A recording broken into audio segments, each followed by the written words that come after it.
जब भौमासुर चारे खाने चित्त गिरा, भौमासुर का वध हो गया। प्रभु आगे बढ़े तो बंदी गृह में जितनी भी कन्याएं थी सबको मुक्त किया प्रभु ने। सब कन्याएं आई, कहने लगी प्रभु आप तो हमारे जीवन धन हैं, हमने तो जीवन जीना ही छोड़ दिया था, लेकिन आपने हमारे जीवन को बचाया। हे प्रभु आप हमारे जीवन धन हैं। भगवान ने कहा अब तुम्हारे जीवन को किसी प्रकार कोई भी खतरा नहीं है, क्योंकि भौमासुर मर चुका है। कन्याओं ने कहा प्रभु अब हम जाएं तो जाएं कहां? आपने मारने वाले से बचाने वाला बड़ा होता है। हे प्रभु भौमासुर हमें मारना चाहता था, हमें अशुद्ध करना चाहता था, लेकिन आपने हमें पवित्र कर दिया अपने दर्शनों से, आपने हमें बचा लिया। इसीलिए अब आपका जो अधिकार है हम सब 16,100 कन्याओं पर। हे प्रभु आप हमारे प्राणाधार हैं।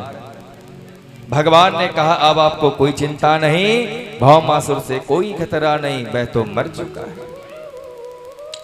द्वारकाधीश से कन्याओं ने कहा प्रभु एक बात बताओ, अब आप ही हैं जो हमें स्वीकार कर सकते हैं इस दुनिया में, क्योंकि संसार में कोई स्त्री पर पुरुष के यहां पर एक रात्रि भी रुक जाती है, 1 घंटा भी रुक जाए तो संसार वाले उसको घृणा की दृष्टि से देखते हैं, अशुद्ध दृष्टि से देखते हैं। प्रभु कोई भी सज्जन उसको कोई भी संसार में स्वीकार नहीं करता, और स्वीकार भी कर ले तो घृणा की दृष्टि से देखता है प्रभु। इसलिए प्रभु जब आपकी प्रेम की दृष्टि हम पर पड़ ही गई है तो आप हमें स्वीकार कर ले, क्योंकि संसार में हमें और कोई स्वीकार नहीं करेगा।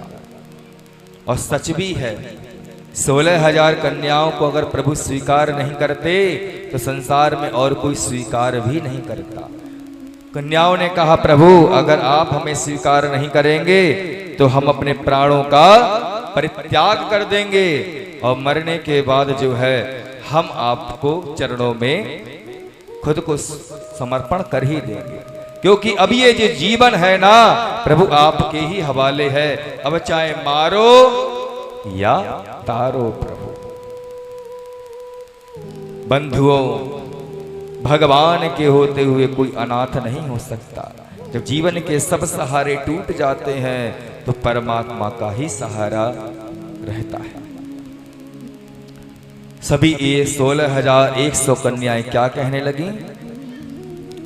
मेरा जी